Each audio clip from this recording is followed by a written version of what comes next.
नमस्कार दोस्तों, स्वागत है आपका स्टोरी चेंज लाइफ चैनल पर, जहां हर कहानी एक नई जीवन में बदल सकती है। कहानी इस प्रकार है कि लाइक करें, सब्सक्राइब करें और बेल आइकन को दबाएं ताकि आप हमारी हर नई वीडियो से अपडेट रहें। एक राजा का दरबार लगा हुआ था। सर्दियों के दिन थे, इसीलिए राजा का दरबार खुले में बैठा था। पूरी आम सभा सुबह की धूप में बैठी थी। महाराज ने सिंहासन के सामने एक मेज रखवा रखी थी। पंडित लोग, दीवान आदि सभी दरबार में बैठे थे। राजा के परिवार के सदस्य भी बैठे थे। उसी समय एक व्यक्ति आया और राजा से दरबार में मिलने की आज्ञा मांगी।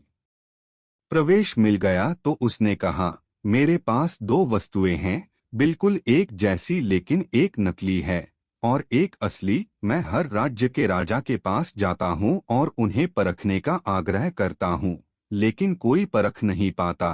सब हार जाते हैं और मैं विजेता बनकर घूम रहा हूँ। अब आपके नगर में आया हूँ। राजा ने उसे दोनों वस्तुओं को पेश करने का आदेश दिया, तो उसने दोनों वस्तुएं टेबल पर रख दीं। बिल्कुल समान आकार, समान रूप रंग, समान प्रकाश, सब कुछ नक्शिक समान।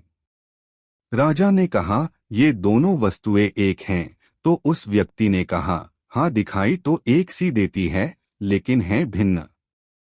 इनमें से एक है बहुत कीमती हीरा और एक है कांच का टुकड़ा, लेकिन रूप रंग सब एक है। कोई आज तक परख नहीं पाया कि कौन सा हीरा है और कौन सा कांच। कोई परख कर बताए कि ये हीरा है या कांच। अगर परख खरी निकली तो मैं हार जाऊंगा और यह कीमती हीरा मैं आपके राज्य की तिजोरी में जमा करवा दूंगा। यदि कोई न पहचान पाया तो इस हीरे की जो कीमत है उतनी धनराशि आपको मुझे देनी होगी।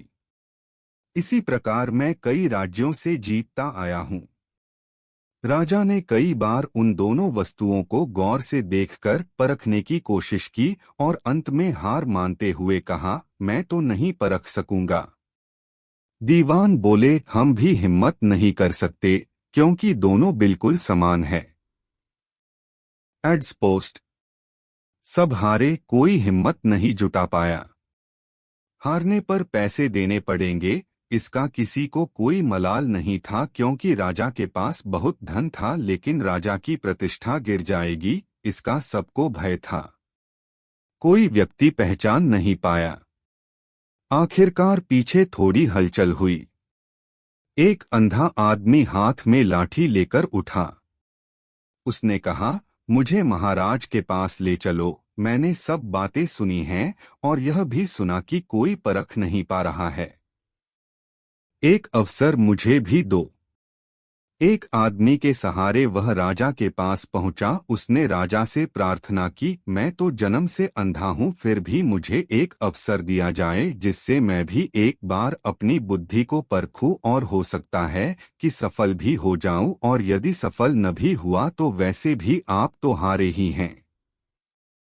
राजा को लगा कि इसे अवसर देने में कोई हर्ज नहीं है, और राजा ने उसे अनुमति दे दी।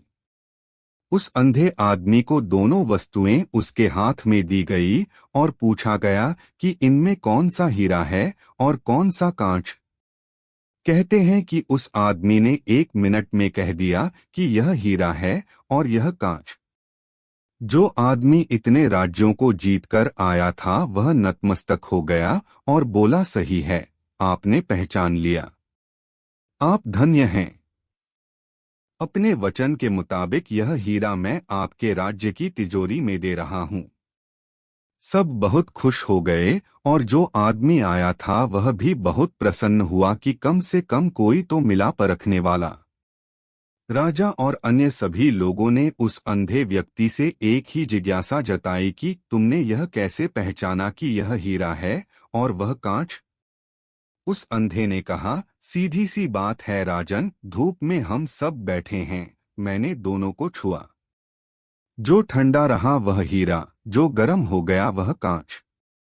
यही बात हमारे जीवन में भी लागू होती है। जो व्यक्ति बात बात में अपना आप खो देता है, गर्म हो जाता है और छोटी से छोटी समस्याओं में उलझ जाता है, वह कांच जैसा है, और जो विपरीत परिस्थितियों में भी सुदृढ़ रहता है और बुद्धि से काम लेता है, वही सच्चा हीरा है। धन्यवाद दोस्तों कि आपने हमें देखा। लाइक करें, सब्सक्राइब करें और बेल आइकन को दबाएं ताकि आप हमारी हर नई वीडियो से अपडेट रहें।